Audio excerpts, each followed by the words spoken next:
हाँ तो देखिए एडिशन ऑफ वेक्टर्स को थोड़ा और समझते हैं। तो आपने देखा था कि जैसे मान लीजिए ये ए वेक्टर है और ये आपका अगर बी वेक्टर है और इन दोनों को अगर हमें ऐड करना होता है तो जो एक रिजल्टेंट वेक्टर, इन दोनों को ऐड होने के बाद जो एक रिजल्टेंट वेक्टर आता है उस वेक्टर का हम नाम देते हैं आर वेक्टर और वो ये वाला वेक्टर होता है। ठीक, तो आप ऐसे लिखते थे कि A vector plus B vector equal to R vector. ठीक, अब मैं कह रहा हूं कि एक चीज आप ऐसे समझिए कि जो आर वेक्टर है ना इसको इधर ले आइए, तो कोई बात नहीं ले आई, तो ये आया A vector plus B vector plus minus of R vector. ठीक, अब मैं आपसे ये कह रहा हूं कि जो ये माइनस ऑफ आर वेक्टर है इसका क्या मतलब है? इसका ये मतलब हुआ कि आर वेक्टर को -1 से मल्टीप्लाई किया है। आर वेक्टर को किससे मल्टीप्लाई किया है? -1। इसका मतलब आर वेक्टर का और माइनस आर वेक्टर का मैग्नीट्यूड तो बराबर रहेगा। क्यों बराबर रहेगा? क्योंकि -1 से मल्टीप्लाई किया है ना, तो -1 का मैग्नीट्यूड क्या आएगा? 1। तो अभी हमने देखा था ना थोड़ी देर पहले कि जो वेक्टर का मैग्नीट्यूड स्केलर नंबर से जब मल्टीप्लाई करते थे तो वेक्टर का मैग्नीट्यूड कितना हो जाता है? Mod of lambda times. ठीक, तो मॉड ऑफ लैम्डा कितना है? 1। इसका मतलब आर वेक्टर का और माइनस आर वेक्टर का मैग्नीट्यूड बराबर है, मतलब लेंथ बराबर है, लेकिन डायरेक्शन क्या है? अपोजिट है, क्योंकि मैंने किससे मल्टीप्लाई किया? आर वेक्टर को -1 से। तो जो माइनस आर वेक्टर होगा इसका डायरेक्शन आर वेक्टर के क्या होगा? अपोजिट। तो मैं आपसे ये कह रहा हूं कि जो ये आर वेक्टर था इसको मैं यहां से ऐसा करता हूं, हटा देता हूं। ठीक, और इस आर वेक्टर की जगह पे मैं एक दूसरा वेक्टर ड्रॉ कर रहा हूं, बड़े ध्यान से देखिएगा। इस आर वेक्टर की जगह पे मैं एक दूसरा वेक्टर ड्रॉ कर रहा हूं और ये वो वेक्टर है। अब मुझे बताइए इस वेक्टर का लेंथ और आर वेक्टर का लेंथ बराबर है कि नहीं? बिल्कुल बराबर है। और इसका डायरेक्शन आर वेक्टर के अपोजिट है कि नहीं? बिल्कुल अपोजिट है। मतलब यही वाला जो वेक्टर है वो कौन होगा? आपका माइनस आर वेक्टर। ठीक, अब ये ज्योमेट्री को आप बड़े ध्यान से एनालाइज करिए। देखिए ये ज्योमेट्री एक साइक्लिक ऑर्डर में है, मतलब ये जो वेक्टर हैं एक ट्रायंगल पे अरेंज्ड हैं इन साइक्लिक ऑर्डर। साइक्लिक ऑर्डर का मतलब क्या है? किसी एक साइड में, जैसे देखो ये वाला एरो राइट साइड में, ये वाला एरो इस साइड में, ये वाला एरो इस साइड में। मतलब अगर आप इसको ऐसे फॉलो करेंगे, एरो की डायरेक्शंस को अगर आप फॉलो करेंगे, चलते जाएंगे तो आप एक क्लोज पाथ कंप्लीट करेंगे। ठीक, तो इसका मतलब ये हुआ कि अगर कोई तीन वेक्टर एक क्लोज्ड साइक्लिक ज्योमेट्री रिप्रेजेंट करते हैं, तो देखिए तीन वेक्टर है तो वो ट्रायंगल रिप्रेजेंट करेंगे, चार होंगे तो स्क्वायर रिप्रेजेंट करेंगे। तो अगर तीन वेक्टर एक क्लोज्ड साइक्लिक ज्योमेट्री जो कौन होगी? ट्रायंगल को अगर रिप्रेजेंट करते हैं तो उन तीन वेक्टर का जो समेशन होगा वो समेशन क्या आएगा? 0। ये देखो ये इधर आएगा तो क्या बचेगा? 0। तो ये बहुत अच्छा पॉइंट है, मतलब बहुत इंपॉर्टेंट पॉइंट है जो हमें आगे काफी काम आएगा। आपको इसे अच्छे से याद रखना है। मैं यहां लिख देता हूं कि if 3 vectors represents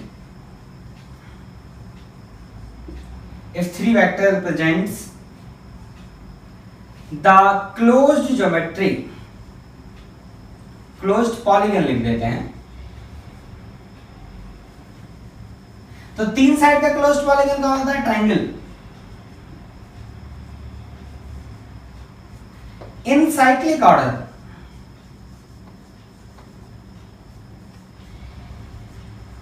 then their resultant, मतलब उनको मिलाकर जो बनेगा, रिजल्टेंट मतलब उनको मिलाकर जो एक वेक्टर बनेगा, then their resultant will be 0। उनका जो रिजल्टेंट होगा वो क्या होगा? 0। ठीक, तो याद रखिएगा कि अगर तीन वेक्टर एक साइक्लिक क्लोज्ड पॉलीगन को रिप्रेजेंट करते हैं, मतलब क्लोज्ड पॉलीगन की साइड को एक साइक्लिक ऑर्डर में अगर रिप्रेजेंट करते हैं तो उनका समेशन क्या आएगा? 0। If 3 vector represent the closed polygon in cyclic order. ठीक, अब देखिए ट्रायंगल लॉ से हमें जो एक अच्छे काम की चीज मिली वो ये मिली, ये वाली चीज। ठीक, अब इसी ट्रायंगल लॉ का एक एक्सटेंडेड वर्जन होता है जिसको बोलते हैं polygon law of vector addition. Polygon law of vector addition. ठीक, तो मैं लिख के समझा देता हूं आपको। Polygon law, polygon law of vector addition.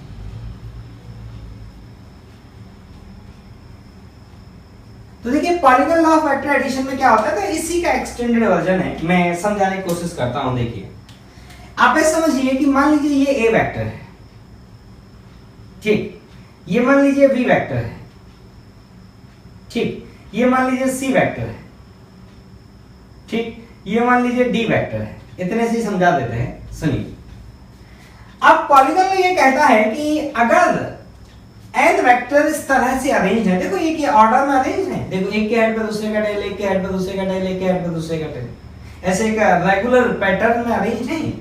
तो पॉलीगन यहाँ पे भी ट्रायंगल लॉ में देखिए हमने इन दोनों को क्या किया था, इसके हेड पे इसका टेल रखा था, तो एक पैटर्न में हमने अरेंज किया था। तो पॉलीगन लॉ ये कहता है कि अगर वेक्टर्स इस पैटर्न में अरेंज्ड हैं, कौन से पैटर्न में, कि एक के हेड पे दूसरे का टेल, एक के हेड पे दूसरे का टेल, एक के हेड पे दूसरे का टेल, तो अगर ये इस तरह से अरेंज है तो आपको दो पॉइंट खाली दिखेंगे, एक वेक्टर का हेड खाली दिखेगा और किसी एक वेक्टर का आपको टेल खाली दिखेगा, बाकी सब क्या दिखेंगे, फुल दिखेंगे। देखो यहाँ हेड टेल आपस में जुड़े हुए हैं, हेड टेल आपस में जॉइन है, हेड टेल आपस में जॉइन है। अब पॉलीगन लॉ ये कहता है कि आप ऐसा करो, इस वाले पॉइंट को इस वाले पॉइंट को एक वेक्टर से जॉइन कर दो। तो ठीक है, करके बताते हैं। तो जॉइन करने पे जो वेक्टर आपको मिलेगा, जॉइन किया आपने एक वेक्टर सी वाला वेक्टर, तो पॉलीगन लॉ ये कहता है कि जो ये वाला वेक्टर है ना, ये इन सभी वेक्टर का समेशन वेक्टर, मतलब इसका नाम मैं अगर आर वेक्टर दूं तो ये आर वेक्टर है कौन, ये है A vector plus B vector plus C vector plus D vector, मतलब इन चारों को मिलाकर जो एक वेक्टर बनेगा वो ये आर वेक्टर है। ठीक, अब आप ऐसे सोचो कि इस आर वेक्टर को मैं अगर इस साइड में ले जाऊं, ठीक, अच्छा चलिए इसको पहले मैं प्रूफ करके दिखा देता हूं आपको। तो आप सोचिए कि जब हम इन दोनों को ऐड करेंगे ए और बी को, तो हमारे पास ये वाला वेक्टर मिलेगा, और ये वाला वेक्टर किसके बराबर होगा, ए वेक्टर प्लस बी वेक्टर। ठीक, अब मैं कह रहा हूं इसको ऐड करेंगे तो ट्रायंगल लॉ ऑफ एडिशन से ये मिलेगा, ये कौन हो जाएगा, A vector plus B vector plus C vector, और ट्रायंगल ऑफ एडिशन से इसको ऐड करोगे तो ये वेक्टर कौन हो गया, A vector plus B vector plus C vector plus D vector. तो कुल मिला के ये कौन हुआ, ट्रायंगल लॉ का ही एक एक्सटेंडेड वर्जन है। ठीक, अब मैं आपसे ये कह रहा हूं कि आप ऐसे सोचिए कि जो ये वाला पॉइंट है, आप ऐसे सोचिए कि जो ये वाला पॉइंट है, ये वाला पॉइंट यहां होता, इसके नजदीक होता, यह नजदीक होता, और यहाँ पे आके ज्वाइन कर लेता। मान लीजिए ये पॉइंट यहाँ ना हो गए, मतलब ये वेक्टर इस तरह से होता कि मान लो जो इसका हेड है वो यहाँ ज्वाइन हो जाता। इसका मतलब इन वेक्टर ने क्या किया, एक साइक्लिक ऑर्डर अरेंज किया, एक साइक्लिक ऑर्डर में क्लोज पॉलीगन को रिप्रेजेंट किया, तो इनका समेशन क्या हो जाता, 0, क्योंकि अगर इस आर वेक्टर की लेंथ क्या होगी, 0। इसका मतलब इन सबको मिलकर जो बना उसका रिजल्टेंट, उसका मैग्नीट्यूड कितना आएगा, 0। ठीक, तो आप ऐसे सोचिए कि अगर ये वाला पॉइंट यहां होता, मतलब इफ, तो मैं मान लेता हूं ये n वेक्टर है और ये n वेक्टर को मिलकर ये वेक्टर बना था। अब मैंने आपसे क्या बोला है कि इस वेक्टर का जो हेड है ना, वो इस वेक्टर के टेल से ज्वाइन कर गया, तो इस r की लेंथ क्या हो गई, 0। तो n वेक्टर है तो 1 2 3 4, तो n वेक्टर तो ऐसे n साइड बनी होंगी, मतलब पॉलीगन की कितनी साइड रही होंगी, n वेक्टर है ना, तो 1 2 3 ऐसे ड्रॉ करेंगे तो ऐसे कितने लाइन बनेंगी, n। और मैं कह रहा हूं कि ये यहां पर आ जाए, मतलब क्लोज ज्योमेट्री बन जाए, तो उसकी कितनी साइड हुई, n, तो उसको मैं बोलूंगा n साइड का पॉलीगन। तो मैं कह रहा हूं कि if n vectors represent sides of a closed polygon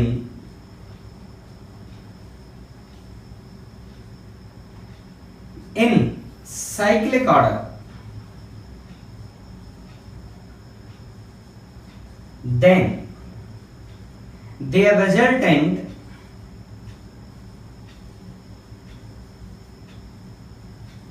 will be 0।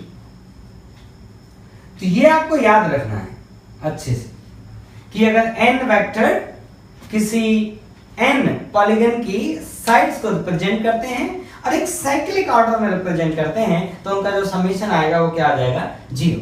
ये हुआ आपका polygon law of vector addition.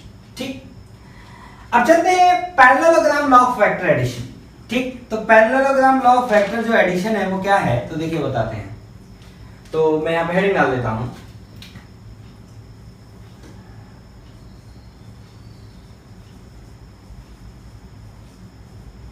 Parallelogram law of vector addition.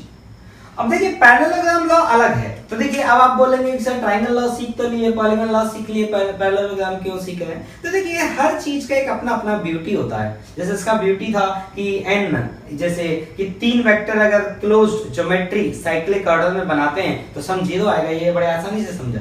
इससे भी कुछ अच्छा समझेगा हमको, इसलिए इसको पढ़ते हैं।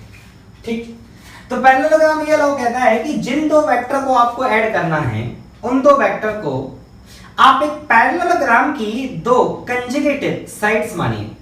ठीक, तो कैसे है कहानी, मतलब आप ऐसे समझें कि मान लीजिए एक वेक्टर ये है a और एक वेक्टर ये है b। आपको इन दोनों वेक्टर को ऐड करना है। तो पैरेललोग्राम लॉ बोलता है कि ये दोनों किसी पैरेललोग्राम की 2 कंजुगेटिव साइड होनी चाहिए। तो कैसे बनाएंगे? तो आप ऐसा करो, इस वेक्टर को इसके पैरेलल शिफ्ट कर दो। तो मैं शिफ्ट करके दिखाता हूं। ये हुआ आपका a वेक्टर, इसके पैरेलल अगर इसको हम शिफ्ट करेंगे तो ये हुआ आपका v वेक्टर। अब इन दोनों को ऐड करना है, तो दोनों को ऐड करेंगे तो क्या बनेगा? पैरेललोग्राम बनेगा। तो पैरेललोग्राम कैसे बनेगा तो मैं बना के दिखाता हूं। ऐसे पैरेललोग्राम बनेगा। तो ये जो 2 वेक्टर हुए, ये इस पैरेललोग्राम की 2 कंजुगेटिव मतलब 2 लगातार वाली साइड हुई। अब पैरेललोग्राम लॉ ये कहता है कि जो ये डायगोनल होगा, जो इन दोनों के कॉमन पॉइंट से निकलेगा, ये वाला डायगोनल, वो ये कहता है कि इस डायगोनल को आप वेक्टर बना लो। ठीक है, बना लिया। अब पैरेललोग्राम लॉ कहता है कि जो डायगोनल वेक्टर बना ना, यही वो वेक्टर है, कौन सा? जो इन दोनों का रिजल्टेंट बनेगा, मतलब जो दोनों से मिलकर जो एक वेक्टर बनेगा, ये वही वेक्टर है। कौन सा? This diagonal vector. तो इसका नाम क्या दे दीजिए? r। इसका मतलब ये हुआ कि a वेक्टर और b वेक्टर को ज्वाइन करने वाला जो वेक्टर होगा, वो इन दोनों वेक्टर के बीच वाले रीजन में ही कहीं होगा। ऐसा नहीं होगा कि इस 2 बीच वाले रीजन से इधर हो या इधर हो। क्यों? क्योंकि डायगोनल तो इसके बीच में ही आएगा ना। ठीक, तो आप ऐसे समझिए, जैसे मान लीजिए एक आदमी है, एक आदमी पे इधर फोर्स लगा के खींचा गया और इधर फोर्स लगा के खींचा गया, 2 लोग खींच रहे हैं। तो ये गारंटी है कि इस आदमी पे ये जो 2 वेक्टर हैं, इन 2 वेक्टर का जो रिजल्टेंट आएगा वो इधर बीच वाले रीजन में कहीं आएगा। तो एक ने इधर खींचा, जिसे मैं आपको मार्कर से दिखाता हूं। ऐसे सोचिए, एक ऑब्जेक्ट पे फोर्स लग रहा है इस डायरेक्शन में, इस डायरेक्शन, तो इन दोनों का जो रिजल्टेंट आएगा ना, वो इसी किसी डायरेक्शन में आएगा। इसका मतलब जब ये ऑब्जेक्ट खींचेगी, जब ये ऑब्जेक्ट चल के जाएगी, तो वो इसी डायरेक्शन में कहीं चल के जाएगी। ऐसा नहीं होगा कि ऑब्जेक्ट इधर चला जाए, ऐसा भी नहीं होगा कि ऑब्जेक्ट इधर चला जाए। क्यों? क्योंकि जो रिजल्टेंट आएगा वो इसी रीजन में कहीं आएगा, क्योंकि डायगोनल तो यहीं से जाएगा ना।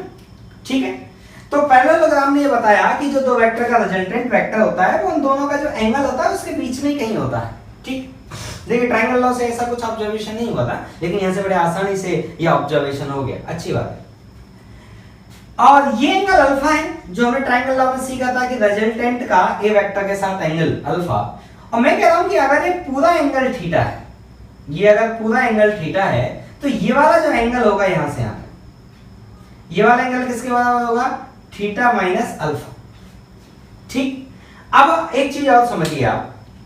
अब मैं कह रहा हूं कि ज्योमेट्री की अब मैं बात कर रहा हूं, एक सेकंड के लिए फिजिक्स मतलब वेक्टर वेक्टर भूल जाइए। आप ऐसे समझिए कि अगर पैरेललोग्राम की सारी साइड बराबर हो, ठीक है, तो मैं पहले पैरेललोग्राम बना रहा हूं कि मान लो एक पैरेललोग्राम की अगर सारी साइड बराबर हो, ठीक, तो यहां पे ऐसे ज्वाइन करने वाला डायगोनल बना लीजिए।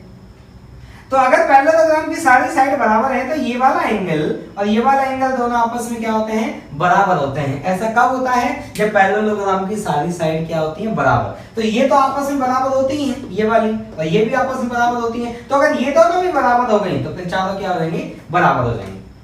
अब मैं आपसे कह रहा हूं कि मान लीजिए आपके पास 2 वेक्टर है, एक वेक्टर है a और एक दूसरा वेक्टर है आपके पास b, और दोनों वेक्टर का मैग्नीट्यूड बराबर है। दोनों वेक्टर का कौन है? मैग्नीट्यूड बराबर है। और जब आप इन दोनों वेक्टर को ऐड करेंगे तो आपको एक रिजल्टेंट वेक्टर आएगा, और रिजल्टेंट वेक्टर किधर आता है? Along the angle bisector, sorry along the diagonal. और अगर दोनों वेक्टर का मैग्नीट्यूड बराबर है, तो ये पैरेललोग्राम की दोनों साइड बराबर है, तो ये जो एंगल है ये आपस में बराबर है। इसका मतलब जो रिजल्टेंट वेक्टर हुआ वो किधर हुआ? इन दोनों के एंगल बाइसेक्टर के अलावा। तो देखिए ये पहले ट्रायंगल लॉ से आसानी से नहीं समझा था, यहां से बड़े आसानी से समझ में आ रहा है। क्या समझ आ रहा है कि अगर 2 वेक्टर का मैग्नीट्यूड बराबर है, तो उनका जो रिजल्टेंट वेक्टर होता है वो किधर होता है? उन दोनों के एंगल बाइसेक्टर के अलोंग होता है। ठीक, तो आप चाहें तो इस चीज को नोट करके लिख सकते हैं। तो भले मैं लिख देता हूं कि if mod of a vector equal to mod of b vector, then resultant vector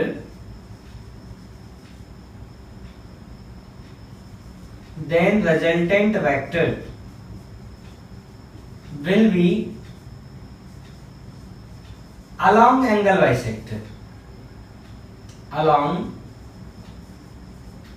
angle bisector।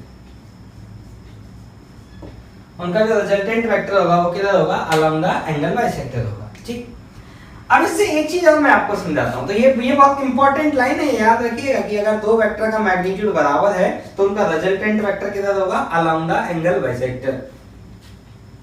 अब आपको एक चीज मैं और समझाता हूं, सुनिए बड़े ध्यान से देखिएगा, स्टेप बाय स्टेप फॉलो करिएगा। मैं कह रहा हूं कि बेटा ऐसा करता है, पहले मैं पैरेललोग्राम बनाता हूं, वेक्टर नहीं पैरेललोग्राम बनाते हैं। तो मैं आपसे कह रहा हूं कि ये एक ऐसा पैरेललोग्राम है जिसकी सभी साइड बराबर है। ये मैं आपको बता रहा हूं, ये एक ऐसा पैरेललोग्राम है जिसकी सभी साइड बराबर है। ठीक, तो आप जानते हैं कि अगर इसकी सभी साइड बराबर है तो जो डायगोनल बनेगा, ये डायगोनल क्या होगा, इस वाले एंगल का एंगल बाइसेक्टर होगा, मतलब ये दोनों एंगल बराबर हैं। ठीक, तो अगर ये ए वेक्टर हुआ और ये अगर बी वेक्टर हुआ तो इन दोनों का रिजल्टेंट वेक्टर किधर आएगा, अलोंग द एंगल बाइसेक्टर। यहां तक सब आसान समझ आता है। अब मैं आपसे कह रहा हूं कि आप ऐसा करिए कि जो आपका ए वेक्टर है, अच्छा पहले ऐसा करते हैं, एक ज्योमेट्री और बनाते हैं। तो देखिए मैं ज्योमेट्री बना रहा हूं, तो ज्योमेट्री बनाने से तो मुझे कोई नहीं रोक सकता, ज्योमेट्री बना रहा हूं।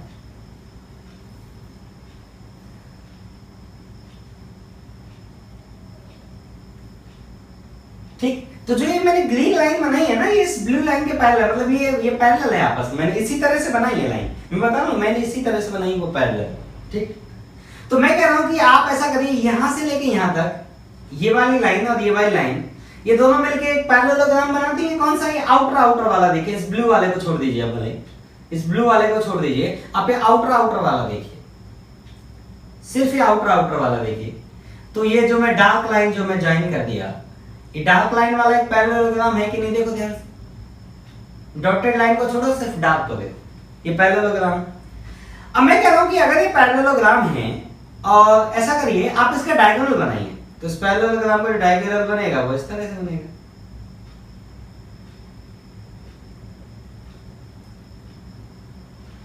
ठीक, ये इसका कौन हुआ, डायगोनल हुआ। अब एक बात समझिएगा ध्यान से, मैं ये कह रहा हूं कि ये वाला जो एंगल था, इस वाले लाइन का इस लाइन से जो एंगल था और ये एंगल आपस में बराबर थे, लेकिन जो इस वाले ये जो डायगोनल है, जो ग्रीन से जो डायगोनल बना है, ये क्या है, थोड़ा नीचे है, तो ये एंगल थोड़ा कम होगा। मतलब इस एंगल को मैं अल्फा नाम दे दूं और इस एंगल को अगर मैं बीटा नाम दे दूं, तो क्या आप कह सकते हैं कि अल्फा छोटा होगा बीटा बड़ा होगा? बिल्कुल कह सकते हैं, क्योंकि अगर ये लाइन यहां होती तो दोनों बराबर होते, पर ये थोड़ा नीचे आ गया तो ये एंगल थोड़ा कम हो गया। इसका मतलब आप ये कह सकते हैं कि जो अल्फा है ये बीटा से कम है, इतना आप कह सकते हैं। ज्योमेट्री अभी देखिए कहीं कोई वेक्टर का नाम नहीं आया, सिर्फ ज्योमेट्री चल रहा है। अब आएगा वेक्टर। अब सुनिए, आप ऐसा सोचिए कि ये आपका एक वेक्टर है जिसका नाम है ए वेक्टर, और ये एक आपका वेक्टर है जिसका नाम है वी वेक्टर। तो इन दोनों का जो रिजल्टेंट आएगा वो कैसे आएगा, तो इन दोनों को आप कंजुगेटिव साइड मानकर एक पैरेललोग्राम बना लीजिए और उसका डायगोनल बना लीजिए। तो इसका जो रिजल्टेंट आएगा वो कौन आएगा, दिस डायगोनल वेक्टर। तो जो डायगोनल वेक्टर होगा वो क्या होगा, इन दोनों का रिजल्टेंट होगा। और ये एंगल अल्फा क्या होगा, इस रिजल्टेंट वेक्टर का ए वेक्टर के साथ एंगल, और ये बीटा क्या होगा, इस रिजल्टेंट वेक्टर का बी वेक्टर के साथ एंगल। ठीक, और आप जानते हैं कि जो अल्फा है वो कम है और जो बीटा है वो क्या है, ज्यादा है। इसका मतलब आपको एक चीज ऑब्जर्व हो रही है, और वो चीज ये है कि अगर किसी वेक्टर का मैग्नीट्यूड ज्यादा है, देखिए इन दोनों में से किसका मैग्नीट्यूड ज्यादा है, ए वेक्टर का मैग्नीट्यूड ज्यादा है। क्यों ज्यादा है, क्योंकि मैंने इस लेंथ को ज्यादा बनाया था, ये वाली लेंथ इस लेंथ के बराबर थी, लेकिन मैंने इस लेंथ को बड़ा बनाया। इसका मतलब ए वेक्टर का जो मैग्नीट्यूड है वो वी वेक्टर से क्या है, ज्यादा। ठीक, तो अगर ए वेक्टर का मैग्नीट्यूड वी वेक्टर से ज्यादा है तो जो ये एंगल अल्फा आ रहा है ये कम आ रहा है। इसका मतलब ये हुआ कि if mod of a vector is greater than mod of b vector, then resultant have less angle with a vector and more angle with b vector। ठीक, इसको देखिए ऐसे भी याद रखते हैं।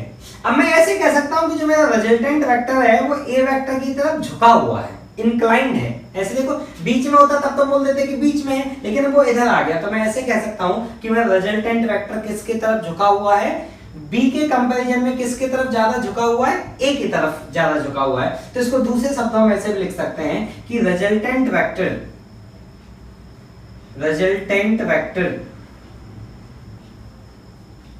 will be inclined towards the vector which have large magnitude। मतलब जिसका मैग्नीट्यूड ज्यादा होगा रिजल्टेंट वेक्टर उसके तरफ झुका होगा। ठीक है, तो ये बहुत की पॉइंट है जो आपको याद रखना है। ठीक, देखिए वहां से हमें कुछ और की पॉइंट मिले थे, यहां से भी हमें कुछ की पॉइंट मिले, तो आपको ये याद रखना है। मैं तो इसको फिर बोल देता हूं, वेक्टर का मैग्नीट्यूड इक्वल तो रिजल्टेंट वेक्टर अलग एंगल बाइसेक्टर। दूसरा केस, अगर किसी एक का मैग्नीट्यूड ज्यादा है तो जो रिजल्टेंट वेक्टर होगा वो ज्यादा मैग्नीट्यूड की तरफ झुका मिलेगा। झुका मिलेगा मतलब उससे एंगल क्या रहेगा, कम रहेगा। ठीक,